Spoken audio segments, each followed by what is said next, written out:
ধরুন আপনার ফোনে সাউন্ড আসতেছে না, এখন সাউন্ড আসতেছে না দেখে আপনি তাড়াতাড়ি করে যে কোনো একটা মোবাইল দোকানে নিয়ে গেলেন এবং তারা দেখেই বলল আপনার এটা স্পিকারের সমস্যা, আইসির সমস্যা, হ্যান ত্যান বলে আপনার থেকে 500-1000 টাকা বিল করলো। এখন কথা হচ্ছে আপনি কি দেখেছেন যে এটা স্পিকারের সমস্যা কিনা বা কি সমস্যা হতে পারে, আপনি একটু আইডিয়া নিয়েছেন? অনেক ক্ষেত্রে দেখা যায় কি সব সময় কিন্তু আসলে স্পিকার বা আইসি থেকে সমস্যা হয় না। যেমন ধরুন এই ফোনটা কিন্তু আমার এক ছোট ভাইয়ের কাছে এক কাস্টমার দিয়ে গেছে এবং এটা সমস্যা ছিল ফোনটাতে সাউন্ড আসতেছিল না, কোনো গানের সাউন্ড এই ফোনটাতে আসতেছিল না। সো ছোট ভাই যেটা করে তা হচ্ছে ও কিন্তু একজন মেকানিক। সো প্রথমত যেটা করে ফোনটা বন্ধ না করে ফোনের যে নিচের লজিক সেট রয়েছে সেই সেট খুলে সেখানে স্পিকার চেঞ্জ করে দেয়, কিন্তু কয়েকটা স্পিকার লাগানোর পরেও কিন্তু আসলে সাউন্ড আসতেছিল না। পরে সে ফোনটা নিয়ে আমার কাছে সরাসরি চলে আসে এবং আমি মিটার দিয়ে পুরো মাদারবোর্ড এবং নিচে লজিক পুরোটাই মেপে দেখি এবং সব জায়গায় কিন্তু ভোল্টেজ যতটুকু থাকার কথা ততটুকুই আছে, মানে কোথাও কোনো প্রবলেম নেই। সো পরবর্তীতে আমি যেটা করলাম আসলে পুরোপুরিভাবে অনেকক্ষণ ধরে চেক করলাম এবং কোথাও কোনো সমস্যা পেলাম না। অ্যান্ড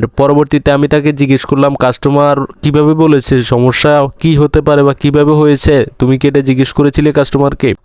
তখন সে বলেছিল যে আসলে কাস্টমার বলেছিল হঠাৎ করে ভিডিও দেখতেছে এর মধ্যে সাউন্ড চলে যায়। সো যখন সে কথা বলে তখন আমি কিছুটা বুঝতে পারি যে এটা সফটওয়্যারগত সমস্যা হতে পারে। সো আমি তাকে জিজ্ঞেস করেছিলাম ফোনটা কি বন্ধ করে চালু করে দেখেছো কিনা? সে বলতেছে না, বন্ধ করে চালু করে দেখি নাই, এমনি আমি শুধু স্পিকারটা চেঞ্জ করে দেখেছি। সো যখন আমি ফোনটা বন্ধ করলাম এবং বন্ধ করে আবার চালু করলাম, চালু করার পরে দেখি সাউন্ড সুন্দরভাবে চলে এসেছে। তখন আমি যেটা করলাম ওই আমার ছোট ভাই যে স্পিকারটা লাগিয়েছিল নতুন সেটি খুলে রেখে দিয়েছি এবং কাস্টমারের যে পুরনো স্পিকারটা ছিল সেটা লাগিয়ে দিয়েছি এবং লাগিয়ে দেওয়ার পর দেখতেছি যে খুব সুন্দরভাবে সাউন্ড আসতেছে। সো এজন্যই ভিডিওটা বানানো যে আপনারা আপনাদের ফোনে যদি হঠাৎ করে সাউন্ড চলে যায় তাহলে সরাসরি দোকানে দৌড় দিবেন না, আগে প্রথমত চেক করবেন যে সেটিং থেকে ভলিউম কমানো রয়েছে কিনা বা ফোন বন্ধ করে চালু করে দেখবেন যে সফটওয়্যারগত কোনো সমস্যা রয়েছে কিনা বা হ্যাঙ্গিং প্রবলেমের কারণেও কিন্তু স্পিকারের সমস্যা হয়, সেটি অবশ্যই চেক করে দেখবেন। এবং আপনি চেক করে দেখার পরেও যদি দেখেন যে না কোনো সলিউশন হচ্ছে না তাহলে যে কোনো দোকানে নিয়ে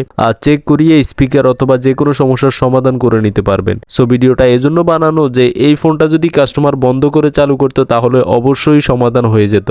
কাস্টমার যেহেতু চেক করে নাই এখন আমাদেরকেই চেক করতে হচ্ছে এবং সমাধান করতে হচ্ছে। সো গাইস আজ পর্যন্তই। ভিডিওটি ভালো লাগলে লাইক করবেন, বন্ধুদের সাথে শেয়ার করবেন এন্ড অবশ্যই আমাদের চ্যানেলটি সাবস্ক্রাইব করে পাশে থাকা বেল আইকনে ক্লিক করে রাখবেন পরবর্তী ভিডিও নোটিফিকেশন সবার আগে পাওয়ার জন্য।